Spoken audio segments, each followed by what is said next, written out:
যে এই ফলটা যখন বাজারজাত হবে বা আপনারা যখন বাজার থেকে নেবেন, দেখুন এই ফলের সমস্ত অংশ একই কালার। এর যে স্পাইকগুলো হয়তো আলাদা কালার হতে পারে, এর বডি দেখুন, বডিটা লক্ষ্য করুন যে একই কালারের। এছাড়াও কিছু ভ্যারাইটি আছে, আপনাদেরকে দেখাই। এই যে হলুদ, যেমন দেখুন ইসরায়েল ইয়োলো, দেখুন এর পুরো বডি একই কালারের। এটা হচ্ছে রেনবো।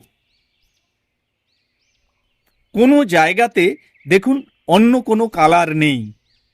আর এই ড্রাগন, এই যে সাইজ, এ অনেকটাই বড় হবে। বাজারে আপনারা দেখবেন, সেই ফলটা হাতে নিয়ে একটু দেখবেন যে এর বডির কোনো একটা অংশে, এই ফলটার কোনো একটা অংশে দেখবেন কিছুটা পোরশন সবুজ হয়ে আছে।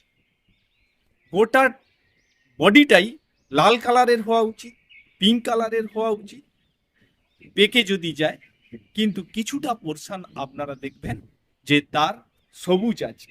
আর এটা কিন্তু আজকাল আমি বাজারে প্রচুর পরিমাণে দেখতে পাচ্ছি।